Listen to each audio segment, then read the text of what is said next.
பச்சடி பண்ணலாம். ஒரு கடாயில் எண்ணெய் விட்டு கொஞ்சம் வெங்காயம், கொஞ்சம் 2 பச்சை மிளகாய் போட்டு முதல் நல்லா வதக்கிக்கிட்டு, அப்புறம் அதில் கொஞ்சோண்டு தக்காளி போட்டு நல்லா தக்காளி சுருண்டு வந்தோடனே அதில் கொஞ்சம் கட் பண்ணி வச்சேன் கொத்தவரங்காய். நான் ஒரு 250 கிராம்ஸ் கிட்ட கொத்தவரங்காய் எடுத்து கட் பண்ணி நாரெலாம் எடுத்து வச்சுருக்கேன்.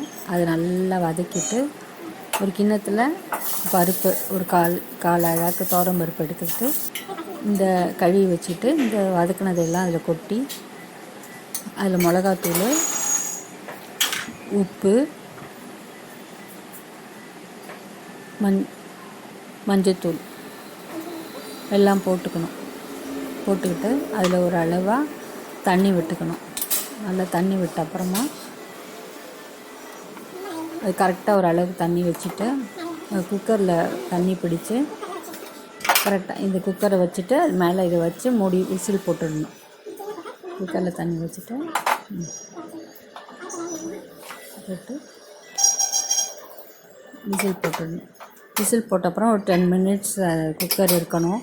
குக்கரில் 10 மினிட்ஸ் ஆனப்புறம் பருப்பு, காய் எல்லாமே நல்லா வெந்து வந்துடும். நல்லா வெந்து வந்த அப்புறமா அது குக்கர்லேருந்து எடுத்துகிட்டு திரும்ப ஒரு பக்கம் கடாய் வச்சுட்டு அதில் கொஞ்சோண்டு எண்ணெய் விட்டுட்டு கடுகு, உளுத்தம்பருப்பு, ஜீரகம், சோம்பு, கருவேப்பிலை நல்லா தாளிச்சிட்டு இந்த இதுலேருந்து எடுத்தோம் இல்லையா, அதை எடுத்து அதில் கொட்டிக்கணும். கொட்டி நல்லா கிளறி விட்டுட்டு கொஞ்சோண்டு புளித்தண்ணி முதல்ல கொஞ்சோண்டு புளி எடுத்து ஒரு சின்ன ஒரு ஒரு திராட்சைப்பழம் சைஸ்க்கு சின்ன புளி எடுத்து நல்லா ஊற வச்சு நல்லா கரைச்சி வச்சுக்கணும். அது நல்லா அதில் இது பண்ணி விட்டுட்டு கரைச்சி விட்டுட்டு நல்லா அந்த பச்சை வாசனை போகிற அளவு கொதிக்க விட்டுட்டோம்னா அது சாதத்துக்கு, காரக்குழம்புக்கு, சப்பாத்திக்கு எல்லாத்துக்குமே ரொம்ப டேஸ்டியாக இருக்கும். ட்ரை பண்ணி பாருங்கள். ஒரு தடவை நான் சொன்ன மாதிரியே இந்த மாதிரி பண்ணி ட்ரை பண்ணி பாருங்கள்.